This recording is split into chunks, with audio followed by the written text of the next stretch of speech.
Come all ye SaaSter faithful. Come.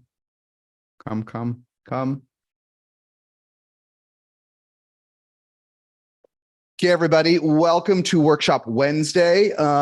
We did have a last minute cancellation, so they brought in me again, but I'm here. Hopefully I can help having a little bit of fun, but we are here for Workshop Wednesday.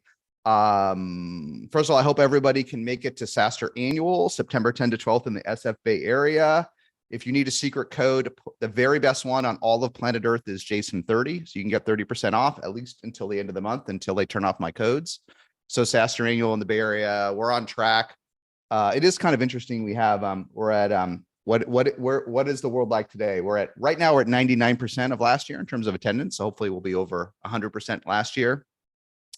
Founders are up, VCs are down. That's probably the world we're in. VCs aren't hunting as much. Founders are looking to do even better. A little bit of data. We'll share more. But anyhow, we'll have about 10,000 or so of the best in SaaS and cloud there, and hundreds of workshops and brain dates and more. So it's going to be pretty good. So hopefully you guys are there. So what I wanted to do today was just kind of take a piece of content I did and do a deep dive on it, on telling the best reps from the rest. For some of you, maybe some of this will be redundant, but I think the most valuable thing is when you're doing hiring today, when you're looking at your team, when you're trying to figure out what's going on in your company, here are some tells. Is someone on your sales team above the fold or below the fold? Does it really make sense to keep them?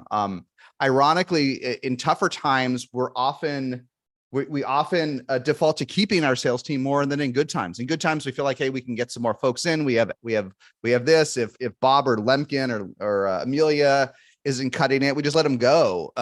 In better times, in tougher times, sometimes we don't know what the root cause is, and we worry we won't be able to get anyone to replace even an underperforming sales exec. So I thought I'd go through 7 things that the best reps get right, and more quickly, a few things they get wrong. And then let's use the extra time. I'll try to do this in less than 30 minutes. And let's use the extra time to do some open Q&A on anything that's sort of sales or revenue related. So hopefully this will just help you see whether it's you or them when you're struggling a little bit on the sales side. Okay, quick look. And this one sounds so basic. But if you really want to understand if someone on your sales team, including your VP of sales, including your CRO, including everyone, is really doing what you need to do in 2024, are they solving your problem? Look, there's some spaces that are on fire. I'm sure if you're at the OpenAI sales team today, it's order taking to some extent, probably not for their biggest customers. When you are doing so well that you are in order taking mode, sales reps don't have to solve a problem. There are times and places where order takers work in sales. For 90% of you, they won't work today. The reason someone wants to talk to sales, and the reason sales isn't yucky, the reason sales isn't sleazy, the reason sales isn't selling you a 92 Camaro with one of the hubcaps off or a broken Trans Am that you know isn't going to make it down the block, is because the best sales reps solve your problems. They solve your problems. They ask you, you demo what you're doing, you talk about how you're doing a workflow, and they show you exactly why they can solve one of your top 10 problems. They don't immediately go into discounting and pricing and all of that. They solve your problem. So if you haven't figured this out yet, and you're trying to figure out why are a couple of my reps much better than the rest, listen to their calls, watch their Zooms religiously, and you will see they're very, very good at this. They listen to the customer's issues and they figure out how to use your product and tool to solve your problems. The rest are just order takers.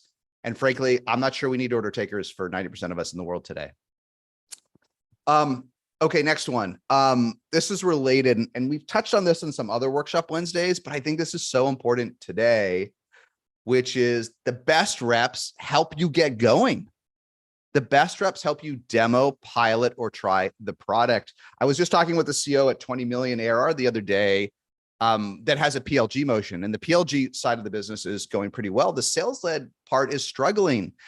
And I asked him how many folks on the sales team at 20 million can actually demo the product. And it turns out none of the sales reps are able or can demo the product. They bring in engineers, solution architects, other people. They grab the 2 founders, but none of the sales reps can demo the product or run it for you.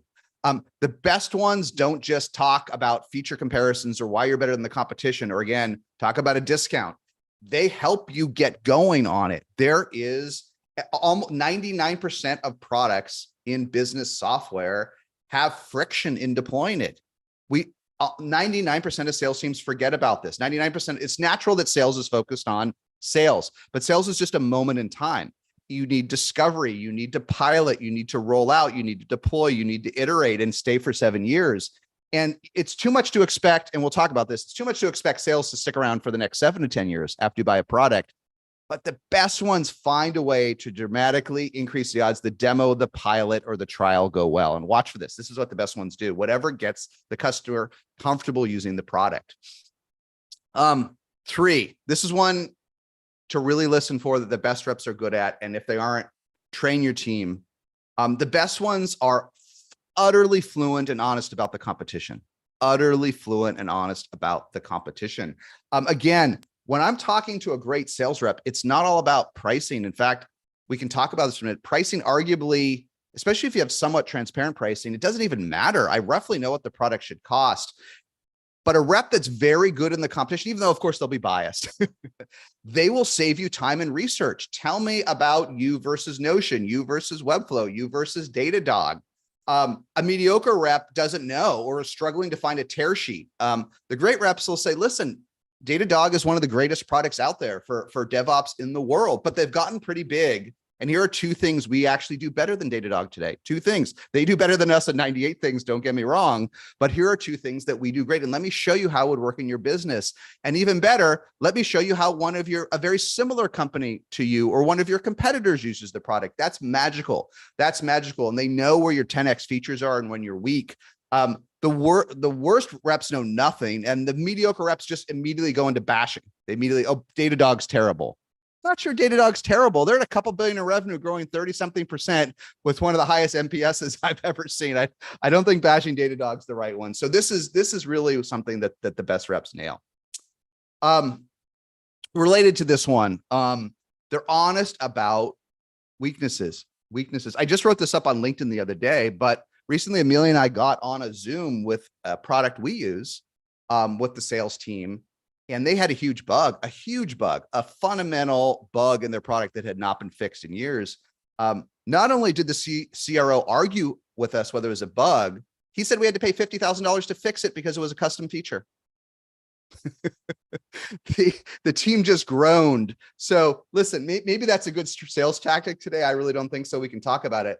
But the best folks in sales are honest about the products, the strengths and weaknesses, and they know how to backfill. And the best sales reps for startups will let some deals go to the competition when they're not ready. They'll know that line, and you have to be very careful and work with the team. But the best folks will know about this piece. The rest will just struggle. In the competitive landscape. 5. This one, I wish it was as crisply clear in 2024 as it had been in the past, but the best reps don't create friction with pricing. Now, when you're huge and you're at scale and you're Salesforce or whomever, and you have a dominant brand, and Salesforce has a lot more competition than it used to. Even HubSpot's coming up on $1 billion in revenue for CRM. But at some point, when you have a dominant brand and 9 figures or more in revenue, you can play some games. You can have everything on a contact me. You can hide pricing. You can do this.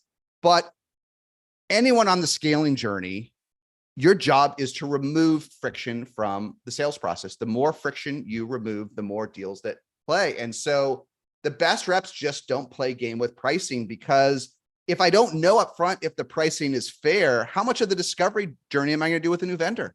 How much am I going to do? So when you hear like the anecdote I just shared with a salesperson coming in and telling us we have to pay $50,000 to fix a bug, okay?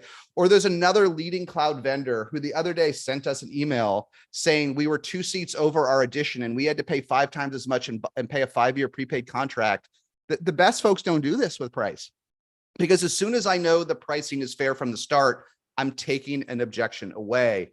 And again, if it's funny, if I even had to talk about one point where you can find a mediocre rep, it's when they spend all their time thinking about pricing and discounting. It doesn't matter. Does it really matter if your app is $5,000 a year or $5,100 or $5,800 or $4,200? No, let me know. If your product's $5,000 a year and there's a competitor that's $500 a year and I'm going to use your low-end competitor, so be it. Like, at least, discover me out of the deal. But if your product is reasonably fairly priced. Take it out of the drama. Don't let sales spend all the time trying to play games about getting the extra nickel out of the deal or games on discount. You want to actually take it out of the game. Okay, 6. This is one of the top ways, and we talked about the thing where you can really differentiate the best reps from the rest, is that they're there for you after the deal. Because listen, let me be clear, 99% of sales reps do not care about you the minute the deal is e-signed. They don't even care, as long as, especially if they get paid on contract being signed and not when cash is received, they're out of here. We're all out of here, folks. Everyone's out of here these days. And sales is perhaps the most of all. But the best reps somehow make you feel like they're still there for you. Sometimes it's for the upsell. Sometimes it's for the renewal. I mean, incentives do matter. But the very best reps really make you feel like you're there. I just saw an anecdote on LinkedIn yesterday about someone with the top vendor saying they'd canceled and gone to a competitor. The sales rep told them they had to pay for the renewal because it wasn't 60 days before the renewal was up. They complained and they sent them to legal. That's not being there for you after the deal closes. The best ones have this magical thing and carry these relationships in many cases for years. 7, and boy, we don't see this enough these days. The best reps have done research on you before the first call. If you want to stand out in sales with a prospect, with a renewal, for finding a job, let alone, do 15 to 20 minutes of research, even 10 minutes of research before the call. There are so many great tools out there, including Google, Perplexity, ChatGPT 4.0.b.c.xtu. There's so many ways to do research. ZoomInfo, Apollo, whatever you want, a tool you want to use, do a little bit of research. How many employees do they have? Who's and even more magical, who's a similar company or competitor that's already a customer? That is so magical. You know, if you're reaching out to Vanta and you can say, hey, Drata has been one of a super happy customer for 2 years. Here's how Drata uses us, Vanta. They're going to take that call. They're going to take that call. I can't tell you, it somehow, since we all started working from home a few years ago, I got to tell you, 90% of sales folks, they don't want to do, they just want to get you on a call. They just want to talk. They just want to sell. They don't do any work. I am so burnt out of, I'll get an outbound email from someone in sales or for other things. And I do this almost every week just for fun. I'm like, okay, tell me how your product would help SaaStr. You know how many responses I get? Almost none. And of the responses I get, almost all of them are wrong or terrible. The rep can't even spend 90 seconds figuring out what SaaStr is or SaaStr does. Okay. These days have gone beyond it. You can stand out and so find the best sales reps. Now, it doesn't mean you need to know everything about a prospect. You got to do, the average sales rep to really scale has got to do 3 to 4 demos a day. You can't spend 8 hours doing research, but boy, the best ones do a little bit. They really make you feel, this really makes you feel like you're a trusted vendor for them. Okay. So actually, in some ways, by the things they did right, I hit the things they did worse, but let's have a little bit of, let's just recap a few things they make things worse, and then we can break for questions on any of this stuff. Number 1, and really, you got to either root this out or move on from folks. They play endless games with price. Okay. And again, as founders, it may take you a little while to figure out that price is important, but it's not that important. You just need to, if your product is priced fairly in general, and it is priced fairly vis-a-vis the competition, price is not going to be a huge issue. And taking a product that nobody wants to buy and discounting it at 50% very, very, very, very, very rarely gets the deal done, right? It's the classic RFP trap, right? One of the many frustrating things if you start doing RFPs as you go more enterprise is you're in an RFP, you're probably going to lose it because you're the number one, you know who the number one is. And you go low on price, and all they do is take that to your competitor. It doesn't make any difference. They don't, even if they've just already decided to buy Drata, and a new competitor comes in at a tenth the price, they're not going to take it. They're just going to use it to negotiate with Drata. Price sort of matters, but what matters is that it's fair and that it's roughly consistent with your competitor set, right? And this is why, instead of playing games with pricing, this is why actually, as you go more enterprise, as long as you do it the right way, it's totally appropriate in sales to ask if something's budgeted and even to ask what the budget is. It'll give a sense on both sides, but don't play games. Nobody wants these games. Okay, number 2 that you see mediocre reps do, because this is so hard, is obnoxious urgency to buy now. There was a thread yesterday I saw literally on Salesforce now, and maybe this is only partially true, but there were enough folks on this thread that I'm sure it's at least directionally correct. We're telling everybody that they're going to have a 9% pricing increase again next year if folks don't renew for a multi-year contract today. A multi-year contract today. I don't like it. It may not be fake, I don't know, but it's this classic pressure field urgency. But getting this right is so hard. 90% of folks in sales cannot create urgency. It is so hard. And I would say 95% of founders cannot create urgency. The best way to create urgency, it turns out, is to add so much value during discovery, to add so much value during the pilot or the rollout or the testing phase, to add so much value when they ask questions about the competition and the feature set and the integrations, the gaps, to add so much value that you can just say, you know what, Bob, Linda, Caitlin, Jason, I know the pilot's gone great, or I see you've got 10 users already on our product. Can we get you going this month? Can we bring you in this month? And when sales reps have added an inordinate amount of value to the sales process, the prospect usually is like, yeah, I'll try to get it done in July for you. I'll try to do that for you in July because you've helped me so much, and pricing wasn't really an issue because you didn't rip me off, and you helped me so much in the pilot, and you helped me so much in the pilot. Sure, I'll sign in July. Might as well. And there's a classic SaaStr post on why the best sales teams bring in so much revenue on New Year's Eve and the rest go home and bring in nothing. It's because they've added so much value that they can ask for a favor. Can you do it for me for Christmas? Can you do it for little Jackie and little Polly who need presents under the tree? Can you do it? And if you've added the value, you will. So many fake games, so much drama, so many threats today. We will delete your data. We will do this. It's a sign of a poor rep that does not know how to add value. That's what it is. Because if they knew how to add value, they wouldn't be doing the threats. And that's why these threats are all over the place. Like the vendor that told us the other day we had to prepay for 4 years. They've run out of ways to add value. This vendor has never reached out to us to see how they could add value. And so you're left with threats. But they're a sign of, in my opinion, a suboptimal sales rep and team. Next one that we kind of touched on, the best reps are very good in knowing the competitive landscape and how to spin it a bit. Don't get me wrong, how to spin it a bit, but to be good in the competitive landscape, you also have to admit somewhere where the competitor is strong or you can't build trust. Weak reps just lie. They just lie. They make crap up about the competition because they're lazy or because they don't know the answer. When you see this, you got to pull them aside or maybe get rid of them. And the reason that this isn't just bad, it's bad because it don't work. It's bad because the prospects know, they can smell it when you're lying. And, again, the prospects, you're one of the mitzvahs. One of the great things a great sales rep does is make your discovery easier. And the smaller your deal size is, the closer you are to transactional sales, maybe the less this is true.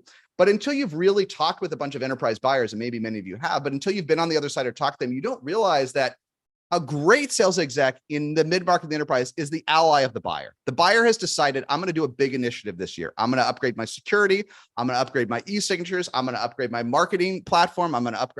They've made a tentative decision. I'm going to do a couple initiatives this year. Okay. And look, there's a budget, whether that budget's 50 grand in their mind or 300 grand or $1 million, whatever, they've got a soft budget. And they're going to reach out to the vendors, and immediately the mediocre reps, it's all about price. But no, I want to do discovery. I want to figure out that I've read the Gartner report. I've gone online. I see you're number 2 in the space, but I'm giving you a shot. I want to hear why you're the best and why you're the right fit for me. Not everything about lies and competition. I'm doing discovery, and the best reps make that process easier for me. They outline the competition. They outline the market space. They outline the weakness and the strengths, and they make my job easier. And that's where sales becomes my ally. And as long as the price is fair and my procurement team gets an additional discount at the end of the process, I'm probably cool with it because you're my ally. You're my ally. Not so many folks in sales today are the prospect's nemesis. Quick one here. The worst reps don't quickly go into this, understand your budget and situation. Too many folks are still trying to force deals today under stress. Do I just want to do a pilot? Do I just want to start with 10 seats? Again, it is, if you haven't gotten over this, it is completely okay to ask if something's budgeting and do they have a sense of the budget. You don't need to ask a 1-seat deal these questions. You really don't. And that pricing should be transparent on your website. But any bigger deal, this sounds like a used car salesman question. No, being a used car salesman is threats, not understanding the product, asking if it's budgeted or not, and getting a sense is fair. And if it's not budgeted, realize you're probably coming out of an experimentation budget or a small budget. And I've written a little bit of this about SaaStr, but if you're not familiar with how this works, and frankly, I didn't even know until I was a VP at a big tech company. I didn't even know as a SaaS CEO, when I was a VP at a big tech company, we had two budgets. We had the fixed budget for the year, and we started to get that done right about now in the year. And we would work on our budgets for next year and submit them, and they would be fixed, and we'd work on the vendors, and renewals would take up like 80 to 90% of the budget. And then everyone would get a discretionary budget. Mine was the smallest in my business unit, but I still had like $400,000 or $500,000 a year for my team that I could use on extra stuff my team needed that we didn't get done in the budget for this year. So if you asked me, if you had come into me when I was a VP at Adobe and I wanted to use your product, and you came in hot and you said you work at Adobe, it's going to be $3 million a year. You're going to lose me. You don't got to ask the question. Is this budgeted? No, it's not budgeted. I don't have budget. We've already locked up all the budget, but I do want to use it. Okay, what are your goals? Well, I want to start with 10 seats this year, 15. I want to have a small team. And then I want to see how it goes for next year, right? And you've got to listen. And too many folks don't even know how to do this, especially if your team does not have enterprise experience or they're not all in, they don't do this. You got to understand, and you got to go long. And sometimes you can close those big deals up front, but MongoDB today even takes 3 years to build up to a big deal. It might happen with you. So the best reps don't even know how to do this or don't even know how to understand it. And they lose deals because they try to oversell these deals when they don't even understand that it's not even possible. They don't understand what the budget is and what the timing and whether it's discretionary or not. Okay, boy, this has been an issue for over 70 years in enterprise software, but I know Amelia's going to nod when I bring this one up. This one has gotten even worse. Nobody checks in to help anymore. Nobody. They only check in to threaten you, to tell you the prices are going up, to tell you need to pay $50,000 to fix the bug. I don't know what happened. And it's even worse today because we have weaponized customer success and turned it into part of the sales team. And so customer success doesn't even check in anymore because they all have commits. I would say 2 years ago, none of the investor updates I got had CS commits, opportunity commits. Now it's half. I literally got an investor update yesterday from a company at 15 million. 20% of the update was on the opportunity commits from CS and how that was coming up short. So CS has become part of the sales team. I think it's terrible. The ship has sailed. Everyone's doing it. But that means one less person who's going to check in and just say, do I need help? And sales, first of all, sales doesn't care, as we talked about once the deal signed, they got commission. But even worse, 99% of salespeople don't want to do it because they might be asked to do some work. Amelia emails, hey, the app's not quite working how I'd like. And they just, even if they ask, they're going to ghost you. But the very best reps, the ones that the customers love, they don't ghost you. They may not do as much as you like. They're like, okay, I'm sorry you did not hear back from the CS team. I'm sorry something happened. You know who you need to talk to? Taylor on our team. Taylor knows how to solve these problems. She's done it. I know she's busy. I'm going to check in with Taylor. I'm going to get back to you. They find that extra 15 minutes, 20 minutes a week to check in with their top accounts. It is so magical. You love that sales rep, and then you love that vendor. And I just almost never see it today. But the best reps are still checking in. They're still checking in when it's not all about the upsell. Okay, the other thing happened today is that in this upsell world where we've weaponized CS, a few do too many check-ins, especially some of the kids, constantly checking in, but not really to help. You don't need to check in every week for the upsell. Okay. We need to, it's too many, even in today's world, so many folks are doing the 10-step endless breakup email cadence. Like we laugh about it on LinkedIn, but it's so common. You do not need to check in 11 times on when there's someone wants to buy. 3 is enough, my friends. 3 is enough. Use Mixmax, use SalesLoft, use Outreach, use Gong. You can see if they open. Who doesn't know if you opened your email? You can even do this in Zoom now. If they opened your email 28 times, if they opened 3 emails 28 times and didn't respond, you know what? The 11,000th email where you don't understand the customer, didn't do any research, don't understand their business process, don't know their competitors, it's not going to help. It's not going to help. Can you send them an email in a couple months telling them about a great new feature? Sure. Should you drop them into some drip marketing about a product release that's coming? Probably. But enough, when you see these over check-ins, you got to check it on your team. It doesn't work. You get on the team call. I emailed them 18 times in the last 2 weeks, and I can see the opens, but they won't get on the phone. I'm going to email the 19th and the 20th time. This is what weak sales reps do. They know the right balance here and they move on. And it's really 3 is enough. 3 is enough, especially if it's opened. Hey, we kind of hit this one before, and I'll kind of wrap this up so I have a little bit of time. But ban the breakup email, folks. This is a sign of weakness. I get this worked in 2015 or 18. This doesn't work. And why does the breakup email work? Because the breakup email ties to the cardinal sin of the mediocre sales rep and the mediocre sales executive and the mediocre VP of sales. It's not all about you, and it's not all about pricing. Okay. And bear in mind, and I know most founders know this, but so few sales folks know this, which is, if you're lucky, if 10% of your prospects are in market at any given time, they got another vendor, they don't have time, I don't want to switch today. I can't tell you how many emails I get.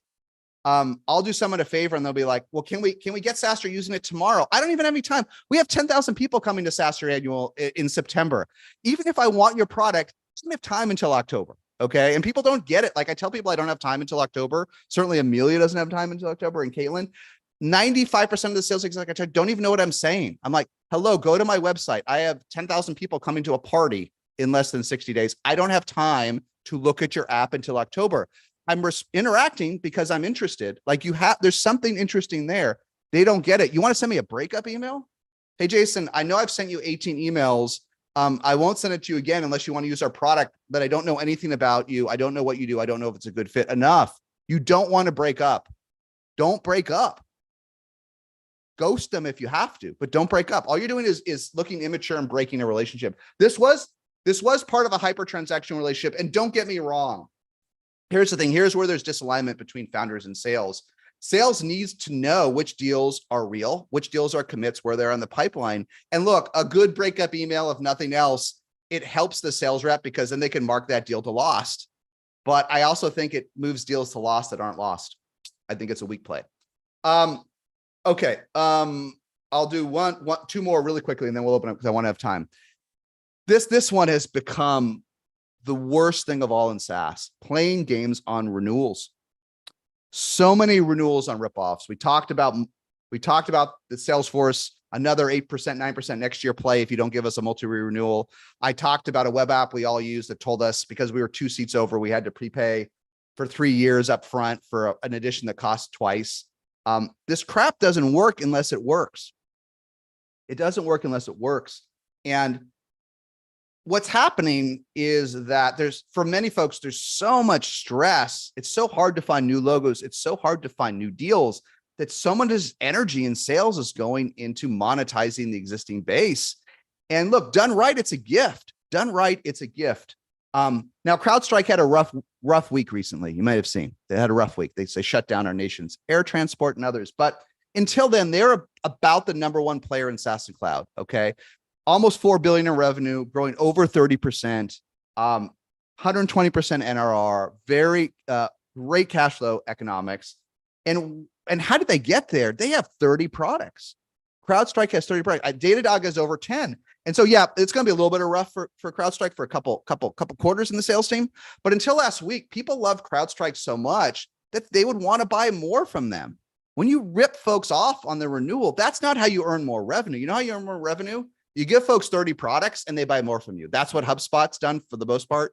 Maybe a few games lately from HubSpot, but that's how they did it. You build a CRM, you build support, you build the thing, you earn it. You earn it. Datadog mostly earned it. CrowdStrike earned it until the other day. This is how you build up a big NRR base, is by providing more value and charging for them, but not ripping off your base again and again. So they're terrified of the renewal. And look, there's so many issues here. And at least as founders, you better make sure you know what's happening. So that story the other day where the CRO, joined us late and wanted to charge us $50,000 to fix a bug. I don't know whether the CEO of this company knew about that or not. It's not a huge vendor. If they did, more power to them. Run your company into the ground. It's your company. But I find the majority of the time, the CEOs don't exactly know that these games are being played. And you just realize, like, it breaks our heart as leaders, but it's natural. It's natural. There are so many startups now that their net new logo growth has slowed to zero. The net new logo growth is close to zero. Like, all the energy to get new logos is being offset by logo churn. So where you go to the base. Better make sure you're going long here and you know what you're doing, because a weak rep that can't close any new deals, doesn't know the product, can't help you with the pilot, can't help you on board. You know what that weak rep's going to do the next day? They're going to pressure the base. They're going to They're going to put as much pressure on their base as they possibly can to hit their quota. It's just the reality. Okay, I think that's it, unless I missed one. So thanks to everybody. And let's we can open it up for questions on this or related points and take it wherever it goes. Awesome. Yep. Get your questions ready. So we have some great questions already lined up in the queue. Thank you, Jason, for that. I always love hearing your personal examples and how this is really happening. So Matt, I'm going to invite you up to the stage first to ask your question. He touched on some good check-ins, but would love him to dig in deeper about some more examples here. Welcome, Matt. Hi. Yeah, I was just curious. You talked a little bit about check-ins and bad ways to do check-ins. Yes. Doing it too much, doing it not enough, doing it for the wrong reasons. And I was just wondering if you could talk through a couple of examples of like good check-ins that you've seen, and what some best practices are there. Yeah. Well, first of all, let me step back. I think the worst practice is the one, it's fading, but it's become institutionalized, is the QBR. Quarterly business review, quarterly check-in. In the old days, I think a QBR was great. But I think overall our industry has somewhat deteriorated since 2020. And the QBRs I see, first of all, I ask so many CS, when I interview CS folks, I ask them, do you do QBRs? And QBRs, if folks haven't seen them, it's a classic structured quarterly meeting. There's always a deck. The deck generally talks about, it used to talk about what's worked, what isn't. Now it typically only talks about what works in the upsell. Typically the QBRs no longer talk about what's not working, which is an issue. But I asked most of the CS execs I talked to, how many folks show up to the QBRs, and they're like 10 to 20%. 10 to 20%. And there's a lot of things happening there. Folks don't view the QBR as useful to them anymore. If I'm just helping the CS team figure out how to monetize me, I'm not going to show up to that meeting, am I?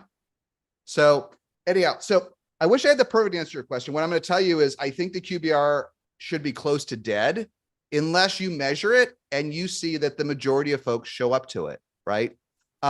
So I don't have the general answer. What I can tell you is that QBR is not a Band-Aid, and that set a goal that for the team, like every customer above 20K a year or above you need to have 4 meetings with them a year, and let the team judge and log them in your HubSpot CRM or Salesforce. Log those 4 meetings, let them judge when they should happen. But I think a lot of things like the breakup email just get stale when we do them a long time. We don't have our heart in it, and they become dated. And the QBR, I almost nobody honestly believes it works anymore. So those are my best answers. But the most important thing today in today's world, when folks are all remote, it's not clear how much people are working. It's not clear what they're doing anymore. It is what it is. You got to measure everything and make sure the activities happen. And when we did, Sam Blond we did a deep dive in our Miami meetup the other day, and he did one in Europe the other day at SaaS Europa. And I just love his theme, which is that more and more in this world today, and he was a CRO at Brex, you have to measure all the actions of your sales team. We, as founders, we want to trust the sales team to be autonomous to get it done. And look, the very best the very best in anything, get out of their way. Backfill and get out of the way. But most of your sales reps, even at Brex, even at these leaders, they're not doing as many calls as you think. The CS team is not doing as many meetings as you think. If you don't measure it, everyone thinks they're working really hard, but they're not doing 4 meetings a day. They're not. No one is working nearly, 90% of folks in SaaS are not working nearly as well as they think they are in their mind. And if you don't measure it, it's worse than ever in the distributed world. So those are not my perfect ideas, but my best learnings. But don't rely on the QBR. So thanks for the question. Thank you. Thanks, Matt. All right, Giovanna, I'm going to invite you up to the stage to ask your question. Thanks for joining us. Yeah, thank you. Jason, how Yes. can the CEO, CFO, Director of Operations can help the new Director of Sales to be successful in his first 3 months within joining the company? How can the management team help the new director? Here's my new life learning after all of this. When you, as much as possible in sales, but especially for the leadership, don't let them start until they're experts. This is the number one way you can help. My number one tip. Do not let anyone in sales start until they're an expert. If let them be in the background for 2 weeks. Let them listen to calls. Let them quietly join. Let them observe. Let them read documentation. Way too many folks up and down the stack in sales want to start and learn after. It does not work in today's world. It's okay in a when in 2021, when folks would call in and it was a one call close across SaaS, I guess you could learn on the fly. It doesn't work. And it took me a while to get this. You know, I've written a lot about my journey in the past as a CEO, and my first VP of sales did not work out. And then I hired Brendan Caskey, my second VP of sales, and he hit the ground running, and there was no training or anything. But you know what? He actually had been at LinkedIn and used our product for a year and a half. So I wouldn't say he was a total expert, but he used the product for a year and a half. And I think that gave him training without realizing it. He'd been trained to an extent, right? Some other learnings. I just see so many directors and VPs, 90% of them fail when they think they can wing learning the product, the motion, the everything. I was just talking with the sales leader this week that was going to take a new gig, right? And he's like, I want to make sure I can use my process. I want to use highly automated outbound. I want to use ChatGPT for this. And I'm like, okay, but I know this company. This is an ABM motion. Like, this automated endless thing is not going to work. None of this is going to work. I don't think you know that you are super smart. You are great. I don't think you know the product well enough. I don't think you know the customer well enough. So we've got to slow. And if that means paying your director of sales for a month before she starts quietly, do it. It's your best dollar investment. And if after the month she says to you, well, you know what, Giovanna, this is not for me. That's good. That's good. You know, in the old days, when Tony Hsieh, I never really knew him, he had this, when Amazon bought Zappos, he had a lot of ideas that seemed crazy at the time, but they were just ahead of it. And Zappos would famously pay people in their support team to quit after 30 days. He would pay people to quit. And it doesn't seem as crazy as it did at the time, but it's like, I don't want anyone here that doesn't want to be here, can't do the job, pay him to quit. I say, let them work quietly for 2 weeks, learn the product cold, and then let them quit if it's not a fit. Do not let them flounder and flail after they start. And every founder makes this mistake. We want to be supportive. We want to be most of us want to be macro managers. We love Jason or Giovanna, whatever. No, make sure they can demo the product and know it cold before they start. And if that means 2 weeks in the background, great. Take those 2 weeks to learn the product cold. That's my number one bit of advice. So then, Jason, just another Yes. question there. Do you Yes. think it would be fair to say that a good salesperson could learn in a month? Like if we just hired that person already, can we let him learn and absorb everything for the first 30 days before he fully takes over the sales department? Do you want someone running your sales department that can't sell your product? No. But There's that's your what I'm answer. asking. Let me put it differently. However you approach the issue, this is my advice in 2024. Don't hire anyone ideally anyone in sales, in the founder-led sales, anyone in sales, but in the management role as you scale, that can't honestly sell the product before they start. Can they demo it? Like, we stopped the last point, and then I'll break on this one. Before March 2020, every single company had their sales team do multiple demos before they started as part of the interview process. It always happened. It never didn't happen. Today, it almost never happens. Okay. It never happens. People just hire SDRs and AEs. They don't make them demo the product. And almost no founders ask their leadership to do this. Somehow we lost this. If you want to give them a pass and you want to say Bobby or Linda isn't ready to our product's kind of complicated, it's vertical, it's technical, fine, then give them a pass until the end of the recruiting process. Or if you really want, give them a pass after the offer letter until they start. But don't let someone start. You can't sell a product you don't know. You cannot sell a product. And so way too many sales folks are winging it today and attempting to sell products they don't know. You find a time machine, go back to 2021. Good luck to you there. It doesn't work today. Thank you. All right. Thanks for the question. Thank you. All right, Shane, let's invite you up to ask your question. Thanks for joining us. Great, thank you. So Jason, most of my experience up until the last couple of years have been large enterprise deals. So when I say large, a couple $100,000 ACV. Now, however, I am anywhere between 1,000 and 50, and we're shifting to an It's a new SMB world. on that 1,000. Yep. So my question, first of all, I totally agree with, I think, all of the observations. The only one that I added was I found that the best reps, especially enterprise, truly believe their solution solves the problem, meaning they took the time for discovery, they really believe in the product, they know it, et cetera.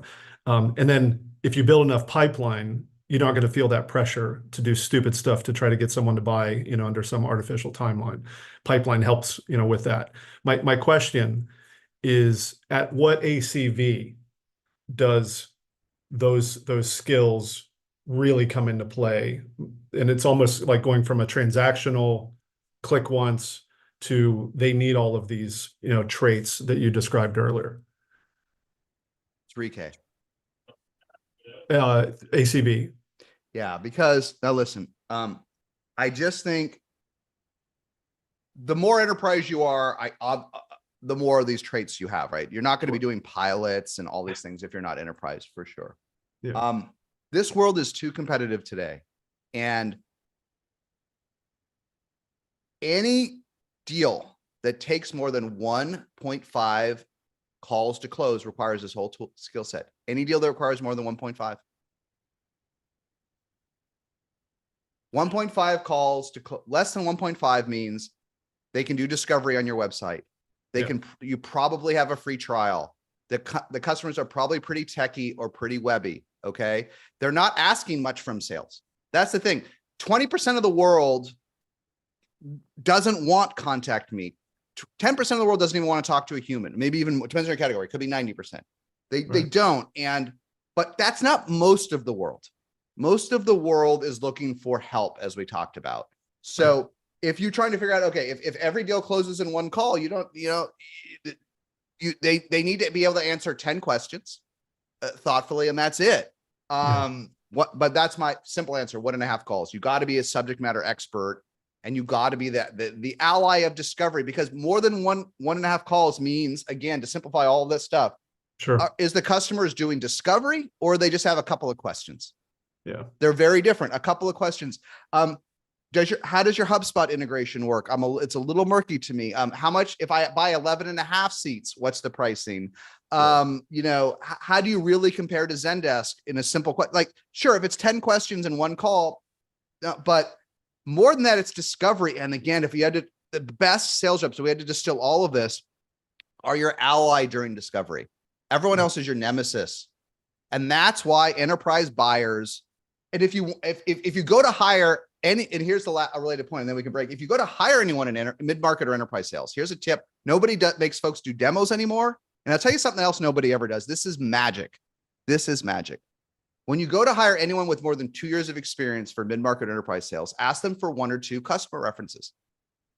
Yeah. Nobody does this anymore. We used, in the old days, most people didn't do it. If you're in enterprise sales and you did everything we're talking about, if you made the journey better, if you help with the pilot, if you help with the onboarding, if you help to figure out the landscape, if you help make an enterprise buyer's year of discovery easier, and we're there for them afterwards and troubleshooted the issues afterwards, they will love you, because most 100%. Enterprise buyers don't buy themselves. Like, the organization might have 400 SaaS apps, but that one BU maybe brings in 1 app a year, maybe 2. And if you made their job better, they will remember you for a decade, and they will be your reference, and they will get on the phone and they will say, yeah, listen, Amelia was great at Notion. She did this whole thing across our company. They will take that reference, and then you'll see they can do this whole job. But ask any mid-market or enterprise rep for a couple recommendations, see if they can even give you any, and then you'll see can they run this playbook. Maybe they're not willing to do it today, but at least a few years when the reference was, they could do it. So thanks for the question. That's how I would do it. Get the questions and realize after 1.5 calls, it's about discovery. Yeah. Thank you. About discovery. And again, let's break, but that's the thing that takes folks a while to realize is it a transaction or is discovery? And sales is either your nemesis or your ally during discovery. It's a lot of work to do discovery. Thank you, Shane. All right, going to bring Mark up, getting a ton of questions about the recording. So yes, the recording will be on our YouTube. So check it out. Some folks are saying they want their sales teams to watch this, which is probably there already. YouTube.com/SaaStr live tab. I think it's right now. It's at the live tab right now. It is. And yes, we'll clean it up and publish it on SaaStr. But okay, next question. Hi, Yeah, Mark. have your sales team watch it, and then we'll see if they like it or if they're angry at you afterwards. sales I'd like to training. get the feedback, see how it goes. Yeah, exactly. Mark, you're on mute. So I don't need to know the product. I'm a people person, is what you're going to hear from a lot of people. My customers love me. Hey, Jason. Yes. Question is thoughts on differences when hiring and handling enterprise reps at say 2 to 15 million compared to like 50 to 100. And then specifically, if you have this experience, how to handle the transition after say that 15, 20 million mark with your lone wolf, the big logo closer, always stacked rank #1, but Yeah. also the biggest headache, right? Yeah. Complaining about comp, complains about lower performers, hates the CRM, goes over the CRO's head, goes straight to the CEO and founder. Or maybe you haven't had that experience. No. Hopefully. Everyone's had a lone wolf. Yeah. In fact, I was just arguing the other day with one of the best VPs of sales I know. We were arguing over a particular sales executive, and he was saying, you can't work with this person because they're a lone wolf. And I'm like, well, in this particular environment, it's okay. They're producing twice of anybody else, right? So there's a lot of questions there. Let me simplify it to just one thing that you already know the answer is, when you truly have a great VP of sales, they got to figure this out for you. Okay. And so my guess is implicit in your question is that you don't have the right, and if your VP of sales is watching or something, don't take it personally. I'm hypothesizing, abstracting away from you, but you probably don't have that person today because all these issues you're struggling with. How do I deal with a lone wolf? How do I get them scaled? How do I transition from that, 2 to 15 to 15 to 40? You can't do it without a great VP of sales. And the more specialized the product is, the more domain expertise, the more vertical is, the more I've found founders often have to get to 10 to 15 million before they can find a VP of sales they trust and believe in. If you're hiring a salesperson to sell sales tools, they can probably figure it out pretty easily, right? But if they're trying to figure out complex environmental compliance or financial regulations to weird entities, and they just want to answer 3 questions, it often takes you until 10 or 15 million. And so you're struggling with some of these questions. But a lot of this stuff, because as you scale up, here's the reason, as you scale beyond 10, 15 million, you need a much more heterogeneous sales team. You need the types of folks that you wouldn't hire as a founder, that wouldn't work with you, that would drive you nuts, or maybe don't know the product as well. But the VP of sales will backfill them. Maybe your VP of sales becomes this great expert, and you're kind of frustrated that Charlie at 20 million never really learns the product. But Linda, your VP of sales, knows, and she knows when to get in the calls and get out of them, when to backfill them. And Charlie's still okay, but Charlie would have failed at 2 to 3 million. So you need your VP of sales is the simple answer. So let me flip that around. 2 things. And when you have the VP of sales, they will make the tough decisions on the lone wolf. They will make the tough, and that you have to decide when you hire a VP of sales that you believe in and truly love, and they put points on the board and the curve tilts. That's the key. It's got to tilt. You can fall in love with your VP of sales, but if things don't get a little bit better, it's not a real VP of sales. A VP of sales job is not always to quadruple sales in a week. What it is to take 100 leads, 1,000 leads, 10 opportunities, and turn them into more revenue than before she started. That's the sign of a good VP of sales. Until then, they haven't proven themselves. But once you have them, you got to backfill them. And you can go to bat for your lone wolf if you want to. You can coach them a little bit, especially if they're a first timer, if they're a stretch. But if at some point they want to move them out, as painful as it is, try to find them another place in the company, business development, new initiatives, new something. Desperately try, don't let them go, right? But at the end of the day, if there's no other place for them and your VP of sales can't keep them, they will have, but let it be their job. My advice, until you have the VP of sales, don't let your lone wolf go because you probably need them.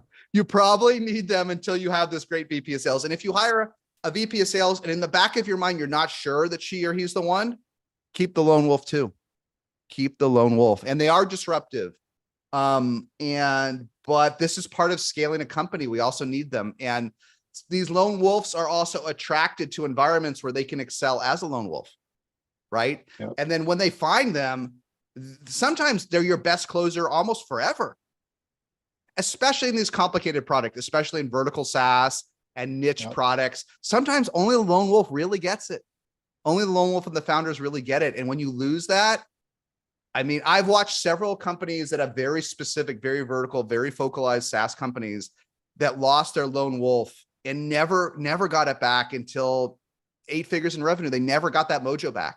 They never got that. So I know it's tough, but you know, it's a great one, but you got to keep them until you have a great VP of sales that makes the tough call. And if it's a tough call, try to find another place for that domain knowledge. Right. And the last point I'll make, and then we'll break, but there's so many great questions in that. One of the jobs as founders that generally an outside CEO won't get, new executives won't get, is, you know, you can't let any of the great ones go. Sometimes they have to go, they have to start their own company. They have to live van life for a year. That's a different type of go. Okay. Still try to get them to go. But the tragedy is when you have these quirky early people that know your market and your product so well, and they don't fit in with the new management team and they don't fit in with it, but you don't somehow try to find them a place in your org. I find 61.3% of the time you regret it. Okay. In the short term, the simple thing is to move Lemkin out of the organization, but you never get back those super domain experts, right? So only the founders will truly get this, because you're in this for decades, and try not to let them go. Unless they're toxic, try not to let them go. And you'll just regret it. You'll just regret it. So anyhow, a lot of great questions in there. Hopefully it's helpful. Thank you very much. Thank you.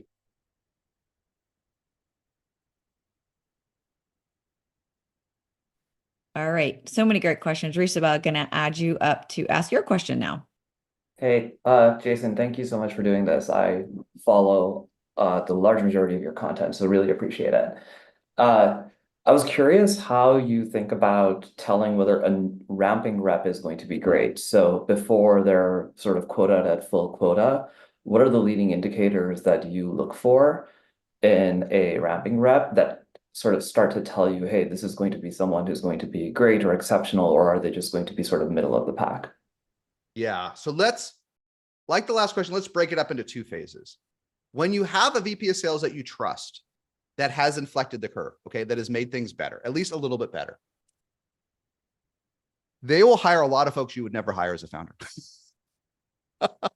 and in many cases, they will give folks more time and more rope than you would. Okay. They may be right. They may be wrong, but if that sales leader is willing to backfill them, be in the deals, trust them, let them hire folks that take a while. If they're willing to still hit their number, if they're willing to say, look, okay, I know you're not sure about Linda. I know you're not sure about Jason, but if the plan is I'm going to grow 100% this year. I'm going to take you from 2 to 4 or 6 to 12, but you got to trust me. I know Jacob seems quirky. I know he talks a little weird. I know he's a little bro. I know he wears his hat backwards and he's got the watch and he's got the Miami vibe, but he is great. I know you don't see it. I know you couldn't work with you. Trust, you got to back you got to give them a little bit of feedback, but then back someone because you are going to need a very heterogeneous sales team later. Okay. You're going to need quirky people. You're going to need charismatic people. You're going to need all different types. And so let them do it. You can't scale without it. And sometimes, and I was thinking a sales exec I worked with a while back that for 3 years was the #1 rep at a certain organization, off the charts, didn't get on the board for 4 months. And I personally would never have hired this person, but the leader that brought him in said this was one of the best he'd ever worked with. Okay. So that was a good reminder, carried the person for a while. In the founder-led stage, no friggin' way.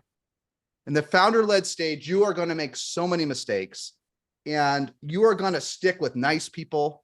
You are going to stick with people that seem very aggressive and are waving their hands a lot and doing a lot of things. In founder-led sales, you need folks that are on your wavelength, that are aligned with you. And if you're not there in one sales cycle, you already know it's not going to work. So just like you need a solution-oriented approach after 1.5 calls, if in the founder-led sales, they have to put points on the board in a sales cycle and a half.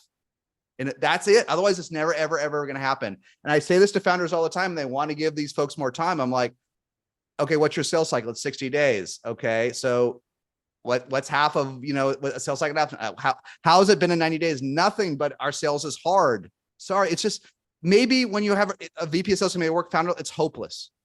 I don't care how nice they are. I don't care that. And founders also are like, well, okay, he hasn't really closed anything, but he's taken a lot of work off my plate. He's not taking any work off your plate because he didn't close anything. It feels like it.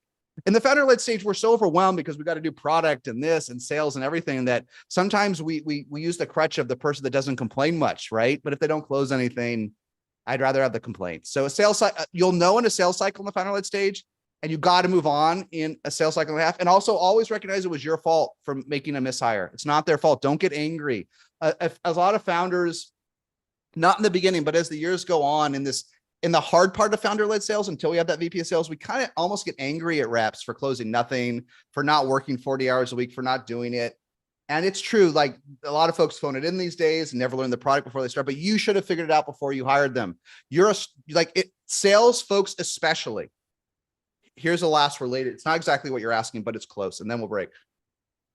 Sales reps, especially in a distributed world, especially today, and this goes all the way up to the CRO level, they can't do enough diligence today. They never understand what they're getting themselves into. And their folks are moving quicker and quicker these days to find jobs, to leave jobs. And I almost find they almost never understood what they're getting themselves into. So always slow it down at the very end of hiring, and even give them an offer letter and say, but now let's spend a week to make sure you want to do this. Here's your offer letter. Here's your comp. Here's your salary. But I don't want you to bounce in 30 days. So let's slow it down and make sure it's a fit for you. I try to really do that with VPs. Maybe in ICs, you can't do it, but come close. Make sure because it's always your fault if they fail. You did not do enough diligence in a startup, because look, we can try to do enough diligence on CrowdStrike and Datadog and Salesforce and these public companies. Your little startup, almost always they get the narrative wrong. They get the data wrong. They don't get the board decks. They don't get the financials. They don't know. It's your job to make sure. So if they fail, it's on you. So take the extra time. And then maybe it's a lower odds they're going to fail after a sales cycle. But thanks for the question. Thank you. All right, probably our last question for this week. Brian, come on up. Would love you to ask your question. Thanks for joining us. Yeah, appreciate that. So real quick, what percentage of pipeline do you typically see sales being responsible for sourcing? This has been a point of contention, my current company and my last one. So I'm kind of curious as to what you're seeing out there. Well, look, I've never, every single, it's funny. Someone I respect a lot, a sales leader I respect a lot, the other day wrote a tweet. It literally this last week that honed a little bit of my thinking. I'm still a student. He said, I've never met a great sales executive that doesn't constantly complain. Okay. There's a lot of wisdom in that, which we could chat about. Related to that, I've never worked with a sales executive that, at least in a quiet moment, when I got her or him aside, when we were just talking, that didn't complain about marketing. Some complain very vocally, and it's uncomfortable. They'll go to the board meeting and they'll say, I missed the quarter because Brian didn't deliver the leads. Okay. That's the most extreme version. The other version is they love marketing, but this 1 month they came up a little bit short. And I'm like, what happened, Amelia, Caitlin? Well, we did pretty good, but we just didn't get the pipe from marketing. Or the one you hear from sales all the time is the leads are getting worse. Brian, the leads are getting worse. But you're like, okay, but Jim, our pipeline's up 50%, or our raw leads are up 100%, but they're worse. You always hear they're getting worse. The leads are getting worse. So, a lot of interesting caveats in that to say, but it's a tough question because a lot of environments, marketing gives them nothing. Nothing. And I'm gonna bring up one adjacent point and then we can try to riff on the last question, then break. The number one mistake that founders make in marketing when they go to hire their first marketer, and unfortunately sometimes their second, is they hire a brand marketer, a corporate marketer, a product marketer, anything other than a demand gen marketer that's going to get you leads. And so many folks in sales have gotten very little support in their career in marketing. And actually the cheat code in all of this is to hire, if in a perfect world, you would hire a VP of sales that is getting more marketing support in your environment than the last one. Then they fly. Because if their last company, it was 90% outbound and they got some random leads for marketing, you've got kind of a decent marketing engine, they will come in and it's like walking on the moon or Mars or something. Like their job just got easier. On the converse, and almost no founders ask this question, if you take someone out of 100% inbound environment and put them into a hybrid environment or an outbound market, 99.362% of them fail. You got to be really careful in an outbound or mixed outbound environment that you don't hire a sales leader that is come from an 100% inbound environment. I know a lot of folks on LinkedIn that I respect say these 100% inbound environments don't exist anymore, but it's not true. It's not true. Many of the best investments I've made have such strong brands and such good PLG motions that the majority of their leads come from inbound and come from organic. And I'm not saying that sales there is necessarily easier. All sales is hard, but it sure is different than generating your own. Okay. So there is a spectrum of a self-serve model to a hyper enterprise no one's heard of, where you go from 100% of the pipe from marketing, to sales has got to do it all himself. And I don't know that there's any perfect answer. I don't know there's any perfect answer. All I can tell you is if you've gotten to even $1 million or $2 million in revenue, you already have a pattern. Like even at 1 or 2 million, you can be like, okay, where's your pie chart? And if I was in the room with founders, I'd be like, okay, where do your customers come from? Well, 50% comes from outbound, 20% comes from marketing, and 30% comes from word of mouth, which is sort of marketing, right? And you're like, okay, that's your pattern. And then if you hire someone in marketing, their job is to increase the percent of the pie that comes from marketing. If we're getting 20% of our revenue from marketing, and you're going to spend all the money on a marketer, she or he sure better grow that to 30% or 33%, maybe not 80%. And that should be the initial KPI, is to grow, not grow the pie chart of what comes from marketing. If you can do that, your business is going to scale, right? Yep. Best answer I can give you, because it is, I wish it were one single metric. But founders, too many 80% of the first heads of marketing I see at startups don't generate any pipeline at all. 80%. Half of them want to hire a superstar product marketer that wants to talk about tear sheets and slick sheets and product additions. No, you want to hire someone who the first line of their LinkedIn is, I increased opportunities 118% of my last job. Hire that person first. And then their job is to do more of it on a budget. Agree on a budget and do more of it. And then you get sales some relief.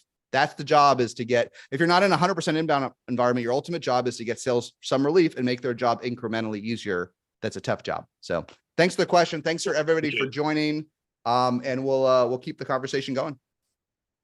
Love it. Thank you so much, Jason. Thanks for joining us again. Always love your great insights and just your tactical tips. So as you mentioned, we are getting ready for SaaStr Annual. So we hope to see everybody September 10th through 12th. We've got some great speakers lined up, some awesome content. We've got CEOs from Bill.com, Klaviyo. We've got the president of Plaid. We've got CRO of GitHub, Atlassian, and so much more. We are gearing up for a huge AI summit as well, with great AI companies and topics. So we hope to see you there. We are going to be taking a break for a couple weeks on Workshop Wednesday. We will be back August 14th with the head of sales from Superhuman. So see everybody. Thanks so much again. Head to our YouTube to check out the recordings in the meantime.